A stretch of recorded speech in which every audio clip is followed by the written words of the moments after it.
Nah menarik ini, kenapa ini Lazuna setiap buka langsung ramai? Apa memang rahasianya? Ada jinnya kah? Atau ada kencing tuyul kah? Atau 3, 2, 1, action. Selamat datang di ICTV. Hasdar, sama nama panjangnya? Hasdar Haidar. Hasdar Haidar. Iya. Owner dan founder. Kang owner belum tentu founder ya. Iya, owner dan founder Lazuna Chicken. Yang sekarang labelnya ini sudah mengklaim nomor 1 crispy geprek di Makassar. Kenapa berani-beraninya mengakui nomor 1 ini? Nomor 1 itu sih kemarin coba cari tagline dari masa pandemi ya. Ya tentunya kita mau bertahan dan bagaimana visi ke depan bisa jalan. Jadi kita langsung loncat ambil, tapi ini berdasarkan collecting data ya. Berdasarkan penggeprekan dunia khusus di Makassar. Ya dari data sih yang dari GrabFood, GoFood, kemudian data supplier terutama di ayam ya. Kita kan tahu ya. Ya alhamdulillah sih ya berani mengklaim nomor 1. Nomor 1. Nomor 1. Bukan juara sih, bukan juara tapi yang nomor penggeprekan 1. Ini. Penggeprekan di Makassar. Makassar. Iya, Makassar. Si yang punya artis itu lewat. Ya lewat. Oke, yang menarik ini dari Hasdar. Ya. Siapa lagi panggil Cunde? Cedang Cunde. Biasa anak-anak dipanggil Aji. Jadi rata-rata sekarang apa panggilan kayak misalnya Om Iskandar sekarang jadi Aji Iskandar. Oh begitu deh. Cedang. Iya. Hasdar saja, Hasdar. Hasdar. Karena biar yang umum tahu. Kalau anak-anak panggil Cedang. Oke. Yang menarik ini adalah Bro Cedang ini, tak balik ya biar nih. Bro Cedang ini adalah pegawai negeri ya. Bukan pegawai negeri sih, tapi lebih ke karyawan di perusahaan yang dibawahi dari BUMD, Badan Usaha Milik Daerah, yaitu di Makassar. Artinya karyawan juga di PDAM. Tepatnya. Ya. Terus sekarang kan berbisnis ayam geprek. Itu enggak apa-apa. Sebenarnya sih kemarin sempat digoreng-goreng juga sih di kantor. Wah ini jadi karyawan lebih sibuk ngurusin bisnis. Sekarang. Cuma di awal mungkin kemarin di masa-masa saya baru mau mulai bisnis. Di PDAM itu kan ada masa istilah pegawai kontrak. Kemudian IKJP, kemudian jadi pegawai 80%, terus 100%. Nah itu ada jenjangnya. Terus tahun demi tahun sebenarnya 1 tahun itu seharusnya sudah naik jadi pegawai 80%. Tapi perubahan daripada kebijakan, perubahan daripada manajemen perusahaan, akhirnya pada saat itu saya sempat tertunda 2 tahun. Nah tahun kedua itu saya dengan gaji 1,9. Itu gajinya? Saya berani sebut ya. Itu dulu 1,9. Tahun berapa? Tahun 2016 kalau nggak salah. Tahun 2016 itu gaji 1,9. Nah 2017 itu saya coba mulai cari-cari peluang bisnis. Awalnya sih mau franchise ya. Maksudnya cari franchise. Cari bisnis tapi yang marak pada 2017 itu kan banyak franchise. Nah, ada franchise yang lokal. Maksudnya bukan lokal sih, maksudnya lebih banyak di Sulawesi Selatan bermainnya. Itu produk dari Java, anak perusahaan dari Java itu Cibes namanya. Cibes. Oh ya, yang ayam-ayam itu. Ayam-ayam itu muncul konsep dengan ayam, nasi, ST dengan harga 13-an ribuan. Dan itu diambil? Sempat mengajukan. Cuma mau buka di daerah. Tapi pas kesana tersendat. Karena pada saat itu ada istilah BFC. Ternyata BFC ini sama dengan Cibes. Satu manajemen. Nah, ada syarat-syarat lokasi dan penempatan. Nah, BFC ini sama Cibes misalnya tidak boleh berdekatan dengan jarak 1 kiloan. Nah, pada saat itu ya gagal karena ada branch BFC di dekatnya rencana mau dibuat. Seperti itu. Nah, kebetulan kan saya punya rumah kosong di kemarin sempat mau buka di Sidrap. Saya bilang pokoknya tahun ini mau berjuang kalau jadi pegawai kan, maksudnya untuk nunggu kejelasan tahun ketiga ini belum tentu jadi pegawai. Baru gaji 1,9. Terus uang panai ikut kapan? Jadi yang menarik itu pada saat itu saya betul-betul nikah ini bisa umur 35 atau sampai 33 tahun. Kalau misalnya nunggu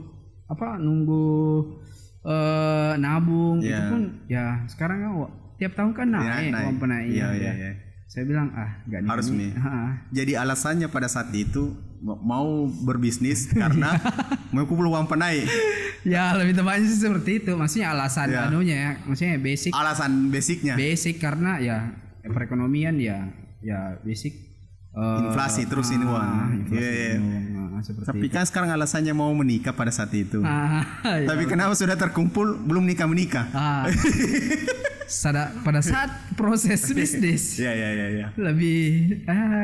Lebih jatuh cinta. Dengan bisnis. Akhirnya lebih banyak bergaul dan ya mungkin sih dalam lingkungan gabung di komunitas sekarang kan di komunitas tangan di atas lebih banyak belajar bisnis sama teman-teman. Nah, di situ juga ya alhamdulillahnya insya Allah bulan 8 amin. Subscriber doakan semoga lancar di bulan 8 tahun 2020. Ini kameranya di sini. Siap. Amin. Jadi bagian apa sekarang di PDAM? Ada apa lagi tugasnya? Ya, sebagai apa di sini? Menarik. Nah, begini pandangan seorang pengusaha di luar. Nah, ini ownernya Lazuna apa sih? Pejabatnya. Jabatannya atau tugasnya di kantor. Nah, kalau di kantor, saya sebagai pegawai yang lebih banyak ke lapangan. Bukan itu yang catat-catatan. Nah, ya catat-catat ini ya. Iya, tapi senangnya di situ. Soalnya saya lebih nyaman. Banyak bertemu orang. Lebih banyak bertemu sama orang. Nah, saya itu banyak fans kalau misalnya lagi masa tanggal 20 sampai tanggal 30. Kenapa bisa? Karena banyak ibu-ibu yang mau tanyakan berapa bayaranku Pak, berapa bayaranku. Enggak ditutup itu ledengku kalau enggak bayar Pak. Kayak gitu. Kadang juga ada langganan yang misalnya langsung Pak kalau datang bawa itu tagihanku. Nah, mau kak bayar airku ya. Banyak juga yang bilang cakep nah tukang catak meter kau bilang karena kasih ayam. Cuman kondisinya maksudnya di lapangan itu kita atau teman-teman namanya sih BM ya. BM. Apa itu BM? Baca meter. Keren istilahnya di BM. BM. Anak BM Mereka itu sebenarnya adalah salah satu bukan salah satu, dia adalah ujung tombak pendapatan daripada PDAM. Kapan salah catat? Iya. Omset kurang. Iya. Nah, dia juga yang bersentuhan langsung dengan masyarakat. Dia yang bersentuhan langsung dengan pengaduan. Customer. Jadi lebih banyak pelayan lebih banyak belajar di situ juga sih soal bagaimana pelayanan, bagaimana ya sempat sih kemarin mau saya agak capek juga sih maksudnya untuk. Emangnya setiap hari keluar catat meter kah? Tidak. Setiap tanggal berapa? Mulai tanggal 20 itu sampai masanya itu sampai tanggal 28. Karena kita dapat ada yang 7 hari, ada 8 hari. Oh, nanti tanggal 20 baru keluar. Jadi tanggal 1 sampai tanggal 20 ngapain?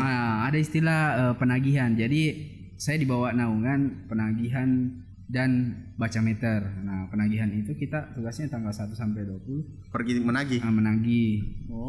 Demi untuk itu juga jadi salah satu acuan kita untuk mendapatkan target. Target dan ditarget juga itu di kantor. Iya, pastilah di target. Tapi pakai baju dinas itu seperti ini kalau pergi menagih. Iya. Tapi biasa Anda pakai baju dinas menagih. Mungkin pakai jaket mungkin dia. Jaket atau hari Sabtu dan Minggu. Oh, begitu. Tapi harusnya dia pakai baju dinas kalau datang menagih. Kalau Sabtu Minggu yang penting ada atribut dia bawa. Oh, begitu. Penting ada atribut. Tapi kayaknya kalau ndak ada orang di rumahnya disimpan di jadi di pagarnya jadi tagihan. Karena di sini tuh begitu. Terus ditulis 3 hari tidak bayar dicabut. Jadi kalau dicabut baru lagi mengadu lagi. Kerja 2 kali. Oke, kita ngobrol-ngobrol masuk masalah Lasuna. Kita cukup clear mungkin bahas mengenai PDAM. PDAM sih. Maksudnya udah sampai sekarang sih masih di PDAM ya, masih suka dengan kegiatan dan teman-teman juga support, dan alhamdulillah sih masih belum berubah jadi kondisi. Maksudnya Lasuna sambil benahi manajemennya Lasuna, saya juga ya meskipun banyak curi-curi waktu sih di kantor. Pertanyaannya, mau ndak resign di situ atau biarlah di situ sampai? Kalau saya sih pribadi mau resign ya. Dengar ini nanti kan udah apa aja. Kalau saya pribadi secara leadershipnya sih resign. Cuman apa yang menahan sampai berkata tidak? Karena ada sesuatu sih. Ada sesuatu yang membuat saya memang lebih agak berat untuk melangkahi. Ada orang yang memang artinya beginilah, artinya ada orang saya ndak enak kalau saya harus keluar. Gitu ya. Cuman saya lihat nanti aja. Kalau misalnya saya dapat terus untuk keluar ya saya keluar. Oh, begitu. Calon istri juga enggak. Calon istri enggak masalah saja. Enggak apa-apa. Enggak masalah sih. Iya.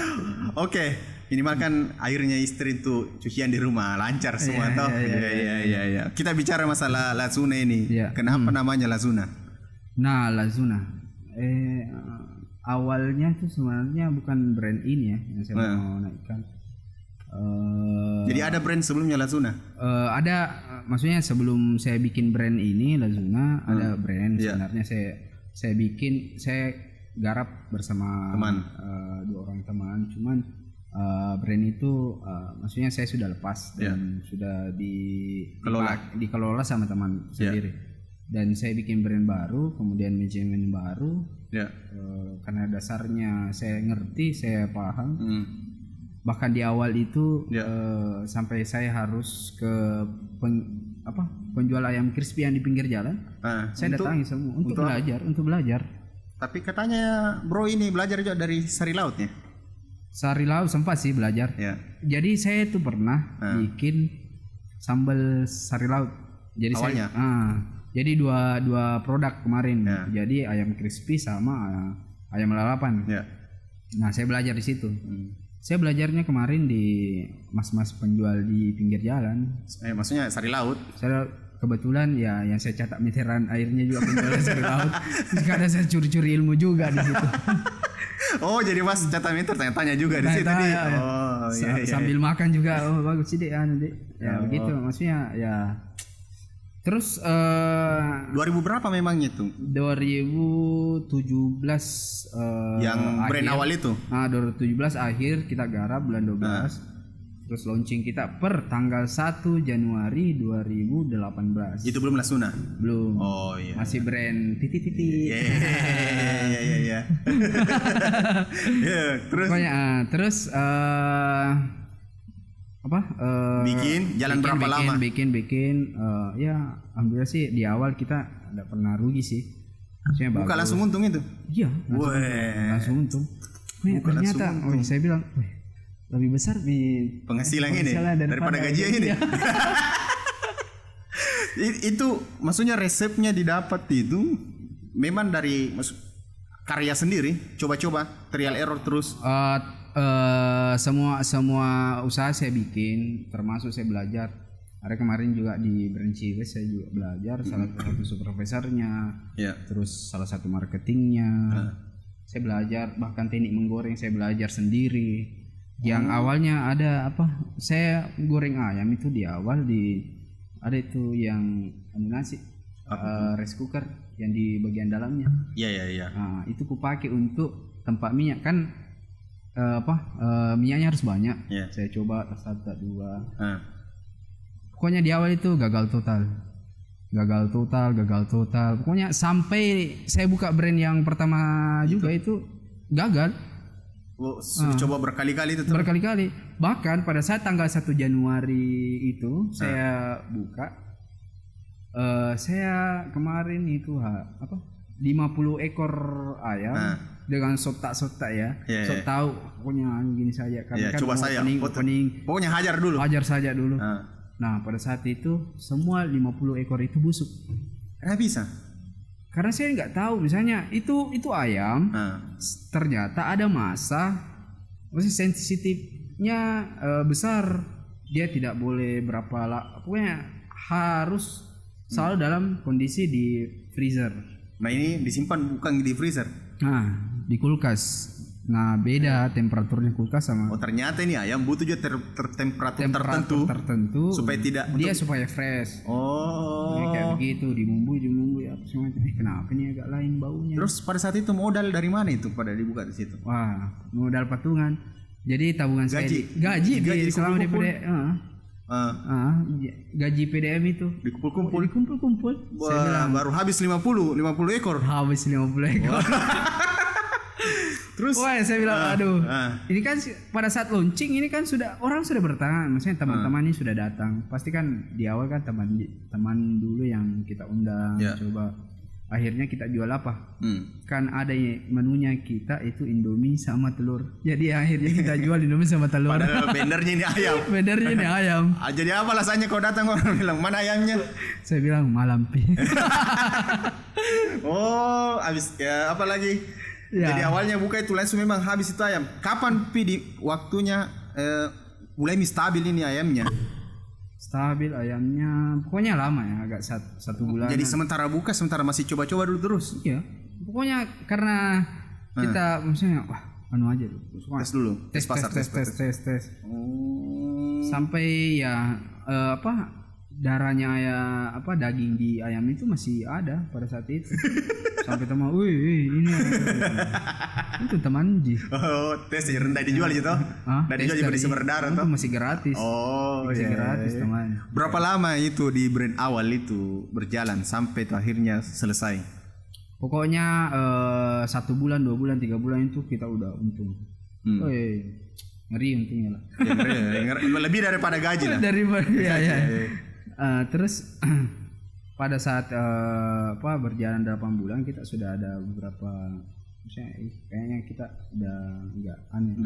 Nah, ini bisa di-seri.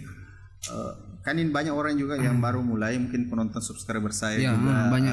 Bila mau bermitra dulu, apa pelajaran yang bisa diambil bahwa bagaimana caranya ketika kita bermitra dengan teman bisa bertahan lama dan apa kira-kira bisa menjadi penyebab sehingga kita bisa terpisah. Kemarin sih itu pelajaran besar ya. Dan sekarang itu banyak junior saya di kampus yang bertanya terus mau bikin bisnis, tapi pasti saya tanyakan di awal, kamu bisnis mau sama siapa? Apakah mau sendiri atau franchise atau barengan, patungan? Nah, kayak begitu. Salah satu yang paling saya tekankan itu adalah pertama sevisi dulu. Sevisi dulu. Yang kedua itu tidak ada yang istilah saya berat kerjaku, kau ringan kerjaan. Oh ya, itu sering terjadi tuh. Kalau saya sering bareng-bareng dia bilang, enaknya nih kau, saya yang capek. Iya. Mulai biasa ego muncul. Iya, mungkin dan itu terjadi di kami ya. Maksudnya di kami itu termasuk di saya sih. Karena pada saat itu saya pribadi ya saya lebih banyak action dan lebih banyak eksekutor lah di lapangan. Lebih banyak eksekutor, dan pada saat itu ya kondisinya teman ini juga baru menikah. Lagi lagi bahagia-bahagianya sama istrinya. Kemudian ya saya terlarut dan memang cinta sama pekerjaan itu pada saat itu. Saya suka. Pokoknya kalau cari-cari resep lah, goreng-goreng. Iya. Hobi memang goreng-goreng begitu. Sebenarnya tidak. Tidak. Cuma pada dasarnya karena saya sudah dapat hasil daripada itu. Ketika kita dapat hasil daripada itu, pasti lebih semangat. Pokoknya di awal itu ada pembeli. Woi, semangat. Ada pembeli. Oh, paling enak itu kalau baru buka tuh langsung ada pembeli pertama. Pembeli.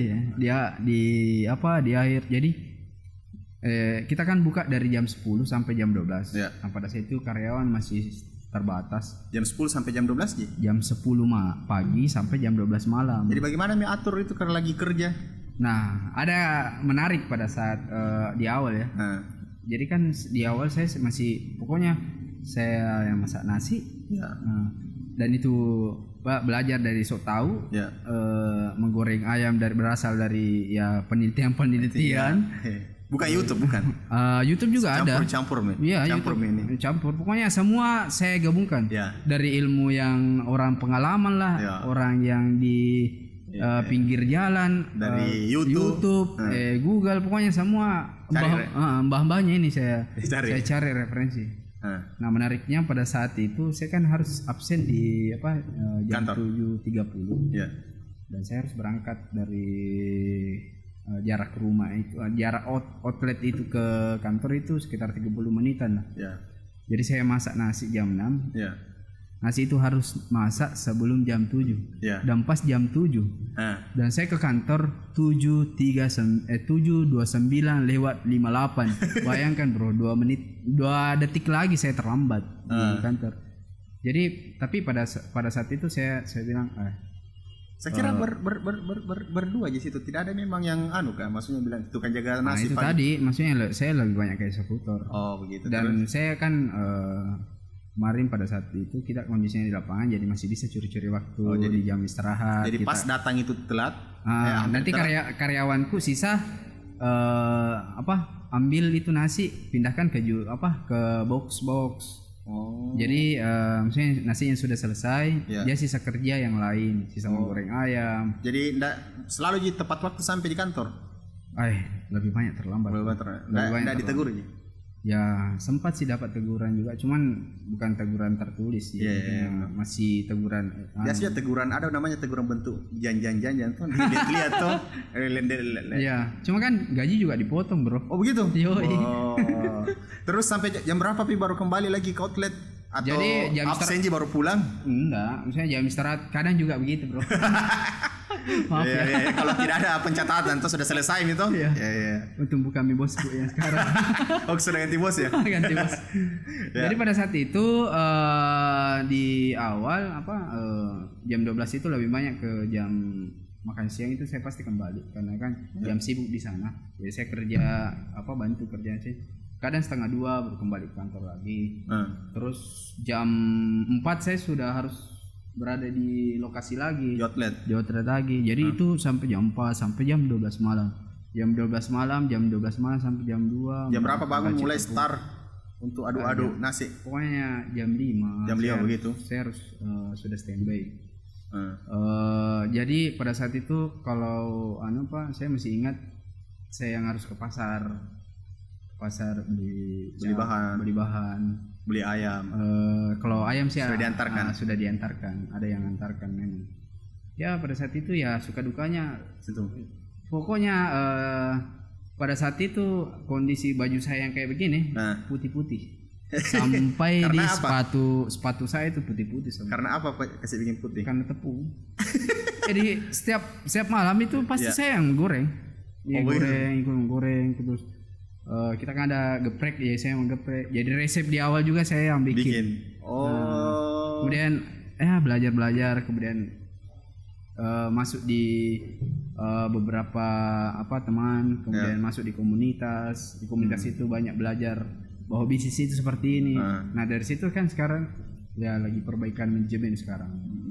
Seperti itu. Terus berapa lama sampai cukup setahun enggak waktu itu bermitra? Bahasanya sih cukup setahun sih karena malah 2 tahun kontrak kemarin. Tapi maksudnya sampai Lazuna sama brand yang satunya kemarin saya masih pegang. Ya. Sempat 2 jalan. Di akhir 2019 itu selesai karena kontrak di situ sudah habis. Jadi masing-masing jalan masing-masing. Fokus di masing-masing kayak gitu. Sekarang alhamdulillah maksudnya dalam waktu 2 tahun kita sudah buka cabang 5 cabang besar. Jadi cabang pertama di mana? Di Perdos. Oh, Perdos. Habis Perintis Kemerdekaan. Sekarang sudah 5 cabang. Iya. Di mana saja itu? Perintis Kemerdekaan di Perdos itu karena kita pasarnya lebih banyak ke mahasiswa ya, lebih banyak ke mahasiswa di awal, mahasiswa, anak sekolah, pelajar di Perdos itu. Di Perdos. Kan terus ada beberapa kampus di situ. Terus yang kedua itu di Jalan Talasalapang. Jalan langganan tak bro? Oh ini dekat dari sini. Kalau Grabku tuh dilihat tuh di situ mami tuh belanja. Istriku kalau tanya keluar mau kemana, bilang pasti bulan depan. Insya Allah bulan depan. Di mana? Di samping tak mami. Di samping studio ini. Sudah tidak Grab mak lagi. Oke, di Talasalapang baru buka di BTP. Terus buka BTP. Nah ada kondisi menarik juga pada saat saya buka BTP itu bersamaan 3 cabang bro. 3 cabang dan di situ ya pelajaran besar lagi. Apalagi itu kenapa? Maksudnya manajemennya hancur. Hancur.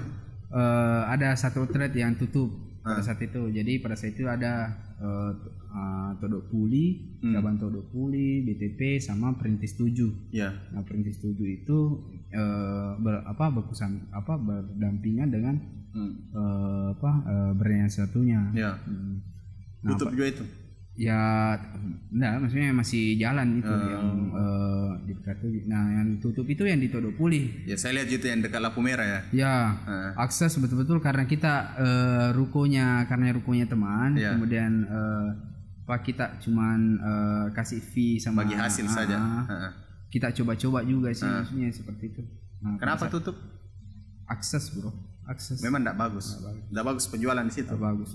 Kalau penjualan, maksudnya kalau untung, cuman kita kan sudah ada visi, maksudnya ada target. Ada target. Nah, dan target itu tidak sampai di target minimalnya kami.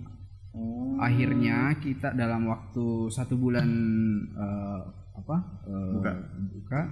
Ini kita kasih pindah di sekarang ada di Dayak. Di Dayak lagi satu. Pacirakang. Ada kampus di situ dekat. Jadi memang kita visinya kemarin di mana ada kampus di situ ada Lazuna. Karena market share kita di kemarin 80% itu mahasiswa. Cuma sekarang masa pandemi ini membuat lebih ekstra marketing buat bisa bertahan. Ngefek enggak sekarang masalah pandemi? Pasti, semua ngefek. Semuanya pasti ngefek. Oh, pasti deh. Pertanyaanku ini apa tadi pelajaran yang bisa diambil tentang buka cabang karena ada orang yang menganggap belanjaan terlalu cepat buka cabang, cukup karena ini Lazuna umurnya cukup muda. Dan langsung buka cabang. Tapi menurut saya belum tentu juga itu. Menurut saya bisa jadi juga benar ketika buka cabang, tergantung dari orangnya. Ya betul. Jadi alhamdulillah misalnya sekarang saya lagi belajar banyak teman support dari teman juga. Banyak pandangan juga sekarang karena bergaul di komunitas di pengusaha. Itu tadi di TDA Pasar. Jadi banyak suntikan-suntikan insight lah. Insight mulai dari seperjuangan bentuk HRD, kemudian kita bagaimana mengelola cabang, kita juga banyak insight di luar TDA luar.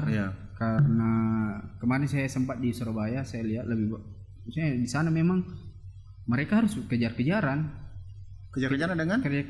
dengan pesaing. Jadi banyak yang buka cabang tapi banyak juga yang tutup. Nah di situ saya banyak belajar bahwa ternyata saya harus benahi yang ini dulu. Apa dipelajari kemarin waktu di Surabaya ketemu Laziza ya? Laziza. Jadi alhamdulillah itu Pak Yuda namanya. Saya biasanya panggil Mas Yuda, Mas Yuda. Jadi kalau dia saya chatting dia via WA. Di awal cuman tanya-tanya gimana. Tapi dibalas. Ya pasti dibalas. Yeah. Pakai kebetulan beliau adalah ketua TDA Surabaya. dari Sidoarjo. Oh, Sidoarjo ya. Sidoarjo. Jadi ya saya pakai nama TDA saya dari TDA Makassar. Saya ini ada bisnis begini. Ya lebih banyak terkesan sama beliau kemarin. Dan pada saat ada acara pesta wirausaha TDA Makassar, TDA Surabaya, di situ masa saya pendekatan sama beliau. Akhirnya ya banyak insight dari beliau. Banyak dapat pengetahuan. Apa pelajaran paling besar didapat di situ?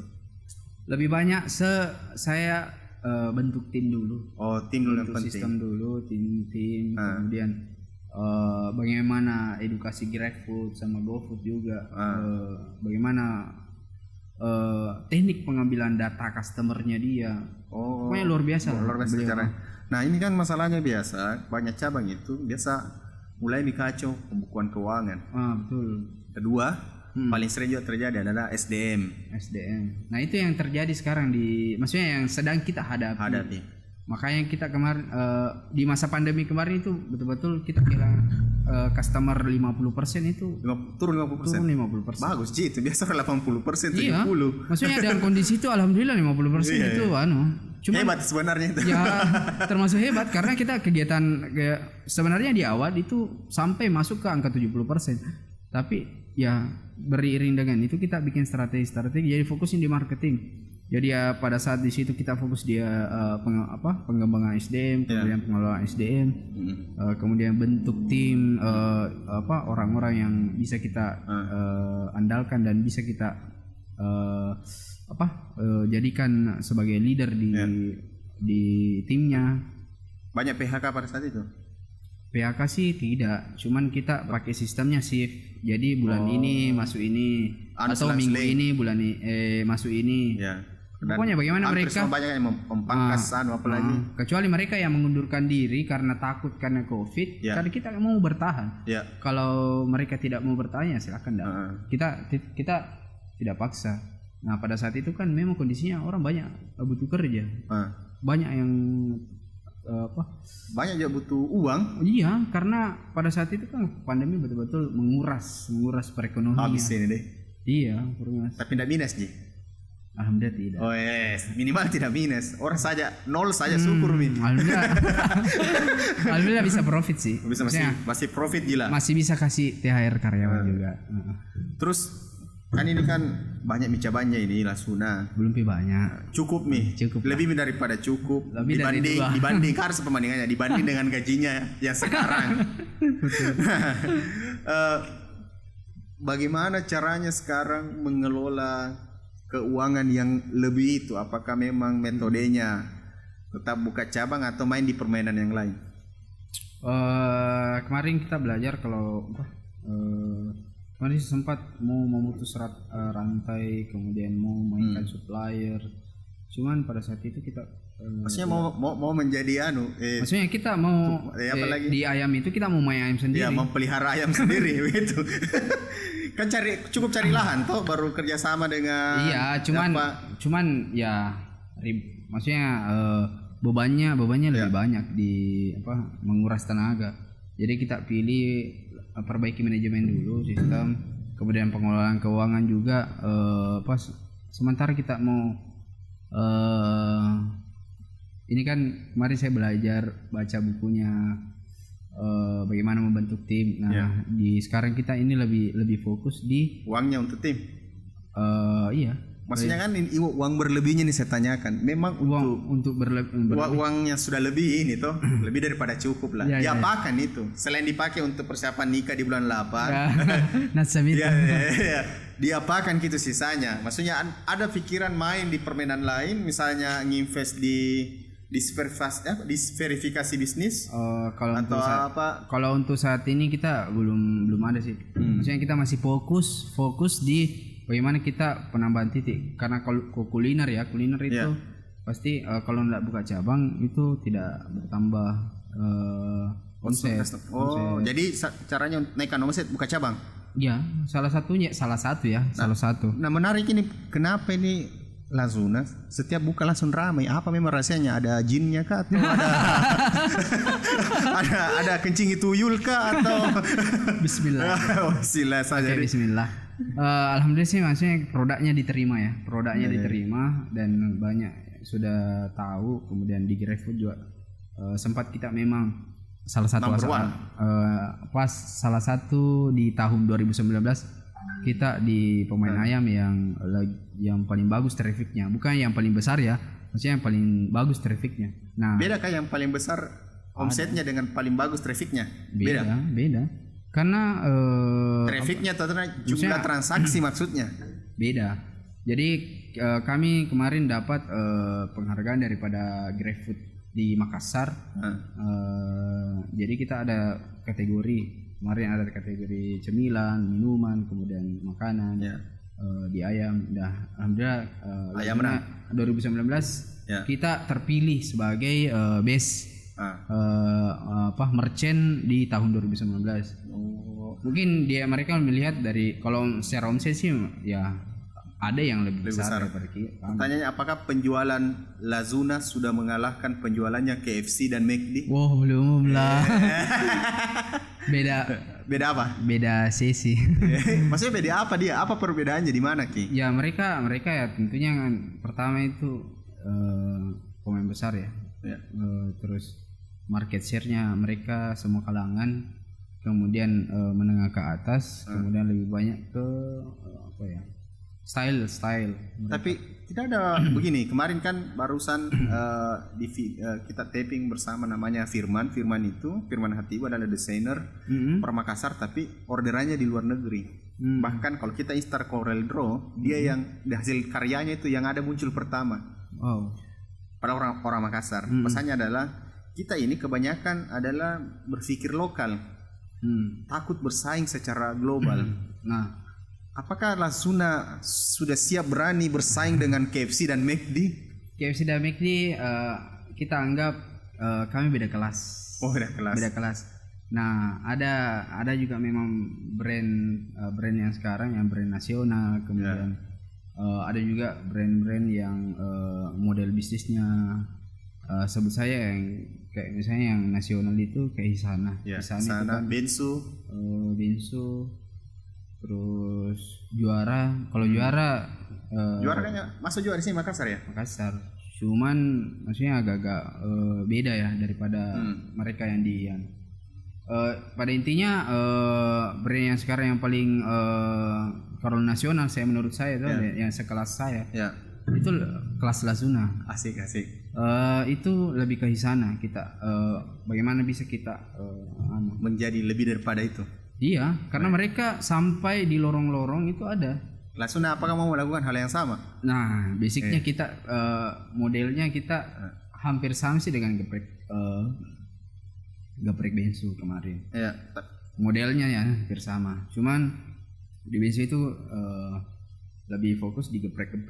Nah, kita ini menggabungkan antara jadi masih laku menunya memang Kak Lazuna yang mie gorengnya. Malahan di GrabFood itu dia masuk orderan kedua yang paling terbesar. Itu mie goreng itu. Indomie goreng. Karena maksudnya orang kaya pun itu makanan dalam. Kenapa enggak mau masak ya? Ya enggak tahu. Maksudnya ini Indomie goreng jadi salah satu fanatik juga ya buat kalangan manusia. Masuk saya bilang masak goreng mau ke rumah atau enggak ada kompor muka masak. Maksudnya sama Ji tuh. Itu bilang tidak ada Ji. Beda di topping lah, bikin tomo gitu topping sendiri.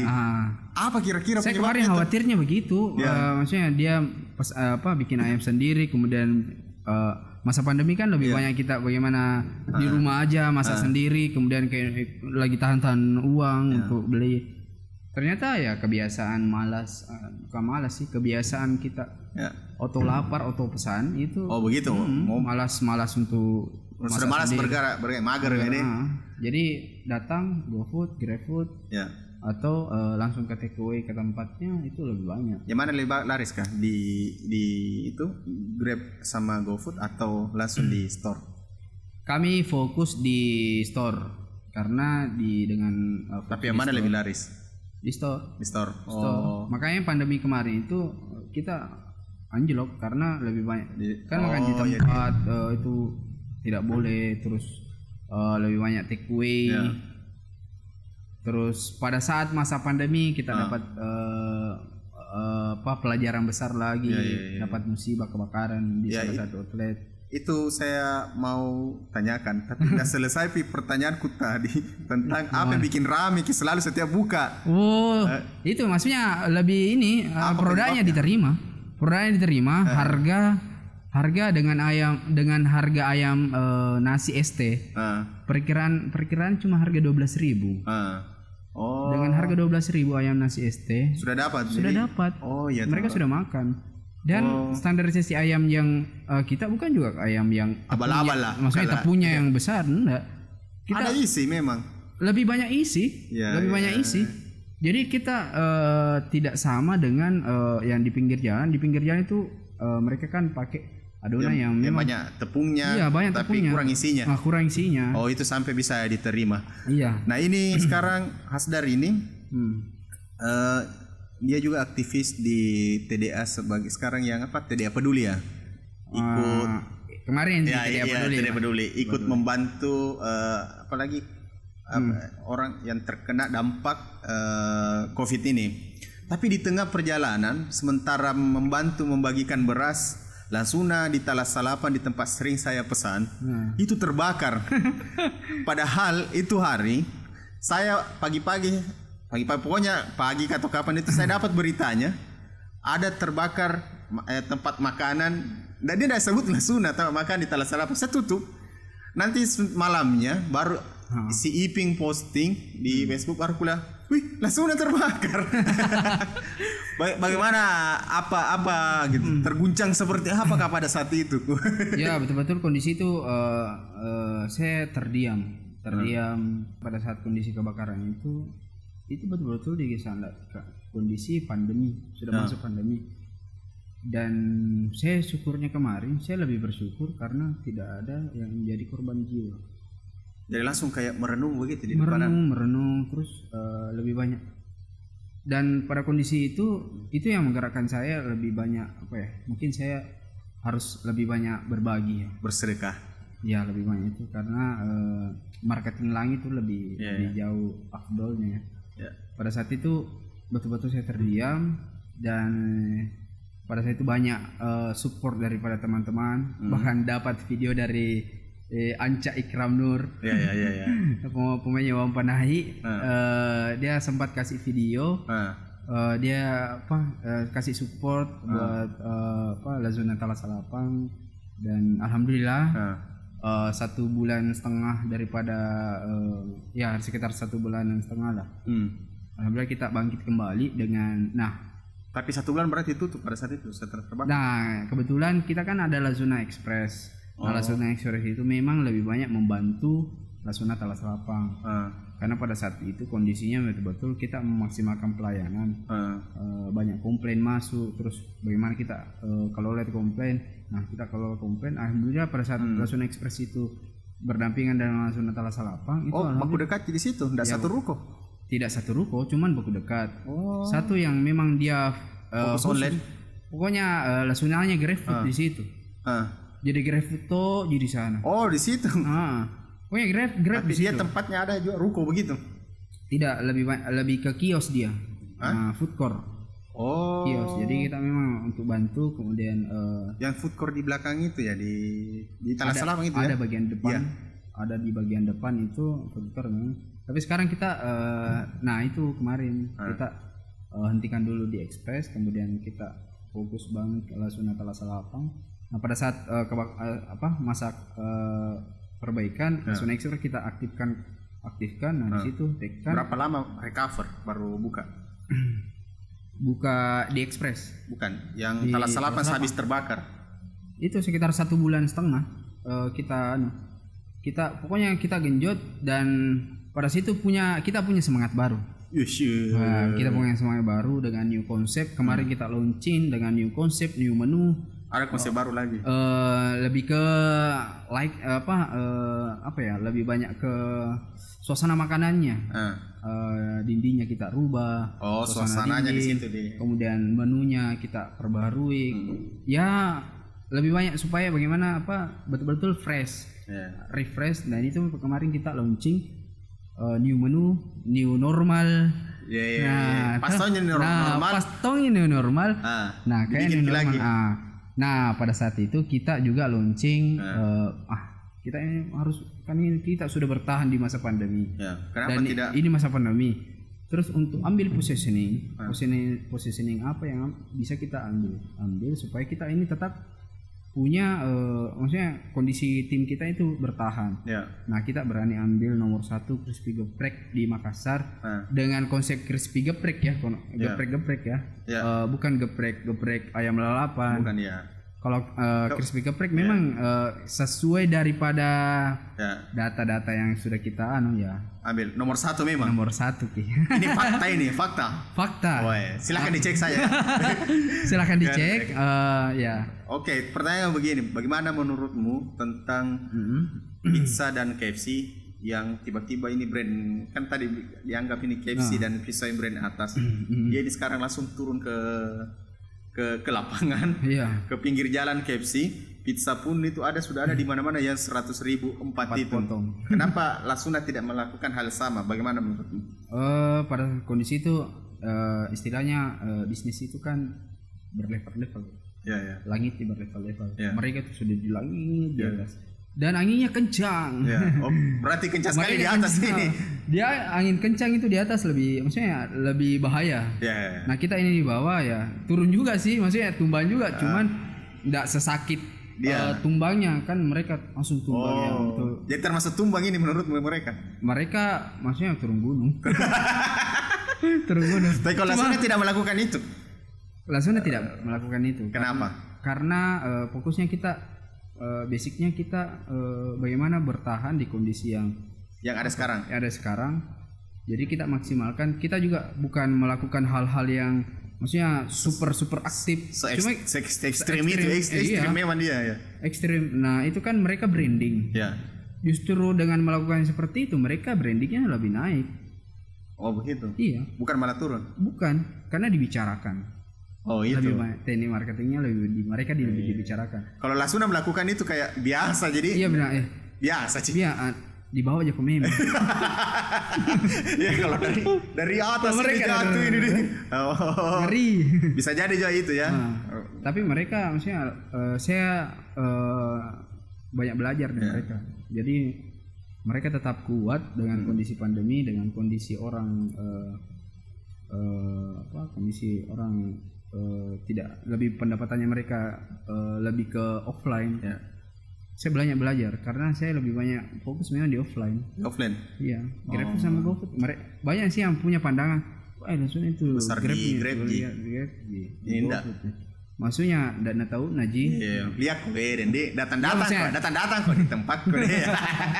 Alhamdulillah maksudnya bukan takabur. Alhamdulillah maksudnya kita diterima oleh masyarakat, kita diterima oleh kalangan-kalangan yang sudah mencoba produk kami. Makanya kita sekarang lebih banyak perbaikan layanan. Itu pun juga kita buka cabang itu kayak misalnya ini di Talat Sapang. Rasanya itu butuh bantuan supaya support pelayanan lebih bagus. Dengan salah satu cara, karena kita tidak bisa buka sewa ruko di sampingnya untuk perbesar. Akhirnya kita pilih untuk buka cabang di dekat sini. Dekat Tamalate. Di Tamalate ya. Dekat Kampung Merdeka. Iya, nanti tetanggaan Kampung Merdeka ini. Ini kan sudah jadi mindset di sini. Iya. Lihat Tamalate di atas. Tamalate sudah berubah nama jalannya nanti. Tamalate di atas. Oke, ada enggak yang paling menginspirasimu di dunia pegepреkan ini? Kalau saya sih lebih begini, inspirasi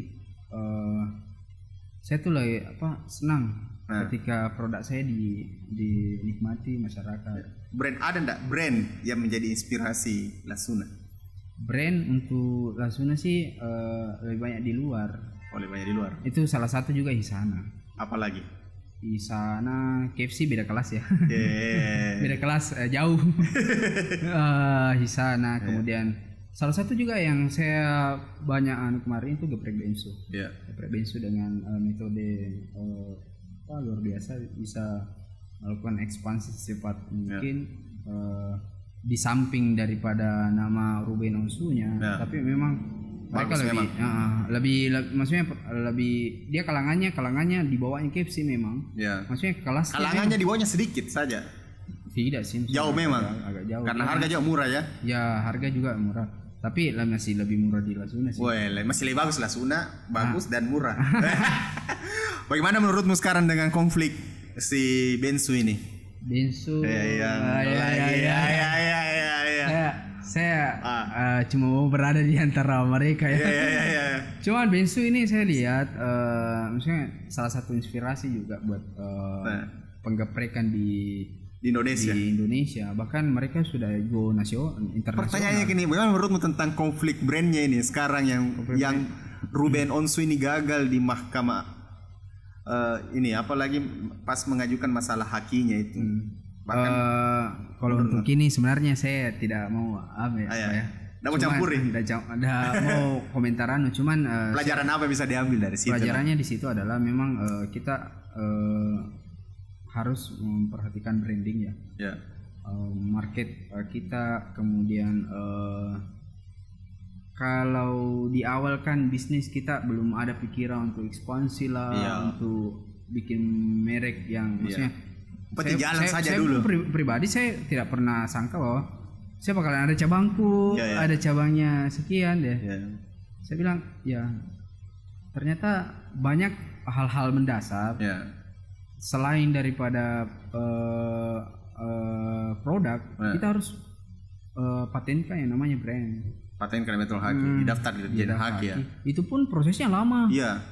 Karena tidak kemarin bayangkan Budi Kamrul itu Tanya Budi didaftarkan, sudah tutup itu Tanya Budi, baru dikasih sertifikat hakinya. Sama dengan Top Gear. Oh ya sorry, bukan Top Gear kayaknya. Top Gear, sorry, bukan Tanya Budi, Top Gear.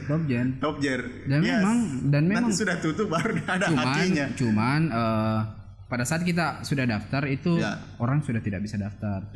Meskipun nanti tapi pengaruh ya. Apa jadinya kira-kira Lasuna ada yang tuntut namanya. Dan memang haknya itulah punya Lasuna. Apa yang kalau hak mereka? Haknya sudah betul-betul Lasuna punya. Apa yang bro lakukan? Tentunya juga pertama pasti kita posisinya bertahan dulu ya. Apa yang bisa kita lakukan? Ini sudah fix nih. Ya. Rebranding. Bikin baru. Masih siap fight. Maksudnya kita harus pikirkan memang dari awal bahwa pada masa yang maksudnya ada yang banyak juga sih perusahaan-perusahaan yang seperti itu yang lakukan rebranding karena biasa kan sudah dituntut, sudah tidak bisa miliki. Cuman cara rebranding juga punya cara. Itu juga yang saya pelajari. Siapa tahu ada. Nantikan di video. Oke, yang terakhir ini. Silahkan dijawab. Ini sudah masuk 1 jam. Dan terasa. Selalu di sini udah terasa. Jadi bagus ya suasana. Kita cerita terus toh. Selalu makanya kita butuh waktu 1 jam saja. Minum sampai minum dari tadi tunda minum. Tapi ini pertanyaan pada kemungkinan tidak terjawab, terserah mau jawab atau tidak. Jadi Ada ndak hubungannya Lasuna dengan Romantic Bakery? Romantic Bakery, ownernya berteman. Itu aja. Itu saja. Berteman. Nggak ada hubungan sama sekali. Kalau Lasuna sama Romantic cuma berteman. Berteman saja. Nggak ada collab nggak ada. Tidak ada sih, maksudnya collab. Kalau saya pribadi kemarin sempat bantu beliau. Saya inisiatif pribadi saya. Bantu beliau di bagaimana memulainya. Dan alhamdulillah mereka sudah jalan. Dan alhamdulillah sudah jalan. Sudah berteman lagi sampai sekarang. Cuma berteman saja. Iya berteman. Berteman. Nanti kita ya. Oke, terima kasih banyak ini bro. Nanti kita ngobrol lagi dunia perayam-ayaman seperti ini. memang asik ya. Ya, sekarang kan dunia itu sempat saya dibilang begini. Penggeprekan itu merusak harga. Kenapa? Bahkan ada yang jual geprek itu 10.000 bro. Ya. Ada yang jual geprek 10.000. Jadi sempat saya ditanya setuju atau tidak? Setuju enggak? Harga geprek. Geprek itu merusak ayam-ayam di Indonesia. Saya bilang yang bagaimana ini bro? Yeah. Yang 10.000 atau yang bagaimana? Yeah. Maksudnya kan tergantung. Ini kan banyak yang di pinggir jalan itu kan ya hak mereka lah. Yeah. Kalau kan banyak terigunya, sedikit ayamnya, ya bisa dijual 10.000. Iya. Kalau tergantung kualitas lah. Istilahnya potongan berapa lagi yang kecil-kecil? Potongan berapa? Potongan 16. Potongan 12. Potongan 12 paling kecil. 14. Ada 14. Iya, ada. Tergantung.